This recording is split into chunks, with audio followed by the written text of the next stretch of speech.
Hello friends, कैसे हैं आप लोग। आज हम लोग पढ़ेंगे बीपीवाई 004 के इकाई 1 में हिंदू धर्म के अनुसार मोक्ष। तो वीडियो स्टार्ट करने से पहले जो भी फ्रेंड्स हमारे चैनल पे नए आए हैं कृपया चैनल को सब्सक्राइब कर ले और बेल आइकन को प्रेस कर दे ताकि जो भी लेटेस्ट वीडियो हमारे चैनल पे आए वो सबसे पहले आपको मिल सके। तो आइए ज्यादा टाइम को न किल करते हुए आइए चलते हैं अपने टॉपिक पर।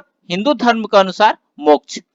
ईश्वर के बारे में सैद्धांतिक सहनशीलता के अनुरूप हिंदू धर्म में मोक्ष के बारे में बतलाया गया है।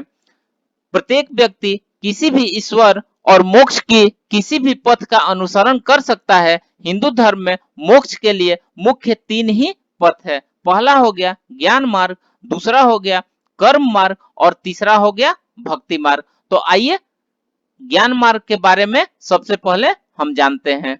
ज्ञान मार्ग यह कहता है कि मोक्ष प्राप्ति के लिए कोई भी ईश्वर किसी भी रूप में स्थूल हो मूर्त हो का उपयोग कर सकता है। यानी आप ऐसे भी पूजा कर सकते हैं, आप मूर्ति रख के भी पूजा कर सकते हैं। यह ज्ञान मार्ग कहता है आप किसी भी रूप में इसको उपयोग कर सकते हैं। लेकिन यह जोर देता है कि मानव क्रमिक रूप से भौतिक बिंबों यानी किसी रूप में से मानसिक बिंबों तक या फिर विभिन्न बिंबों से यह एक व्यक्तित्व ईश्वर और व्यक्तित्व ईश्वर से अव्यक्तित्व पूर्ण तक विकास करते हैं। यही नहीं, ब्राह्मण प्रतिपादित ग्रंथों द्वारा कर्म के अर्थ के विरोध में उपनिषदों में कर्म शब्द का अर्थ जीवन के ऐसे किसी कार्य से है जिसमें उसके भविष्य का निर्धारण करने की क्षमता रखता हो। बुरे कर्म से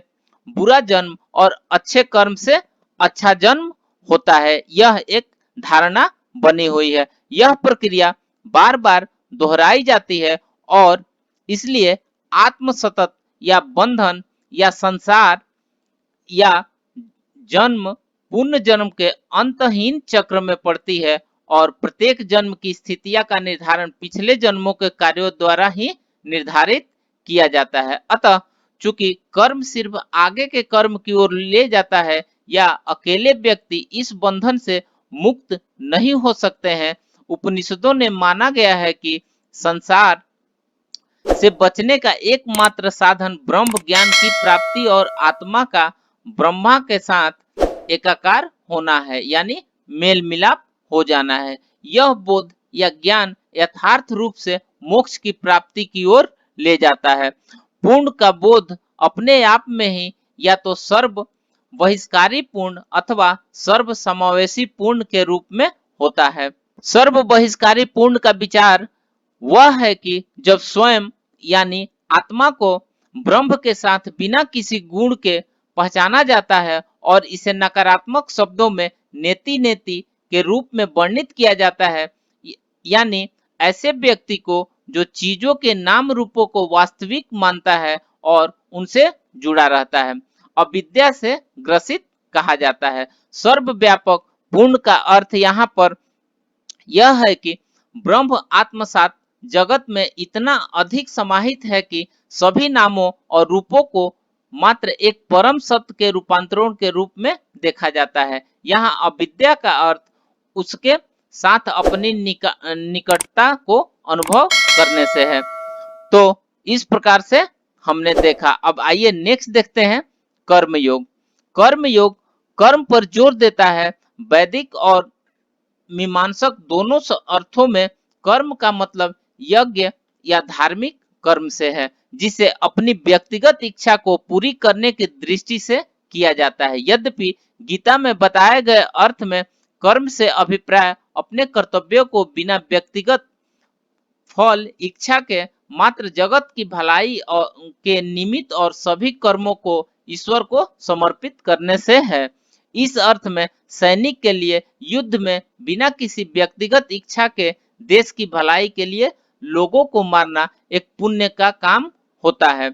आइए थर्ड वन देखते हैं, भक्ति मार्ग।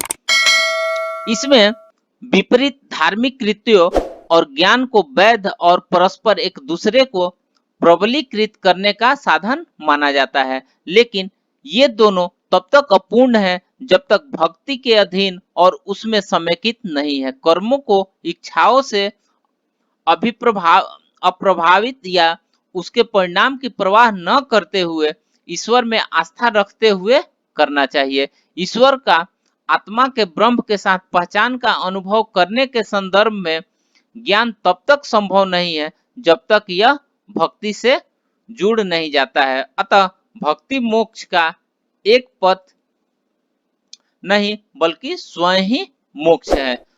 इस प्रकार ये मोक्ष ही मान्य पथ है।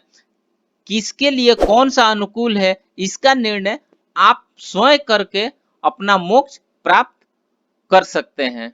तो फ्रेंड्स, इस प्रकार से आज हमने हिंदू धर्म के अनुसार मोक्ष के बारे में पढ़ा। तो मिलते हैं फिर नेक्स्ट वीडियो में, तब तक के लिए धन्यवाद।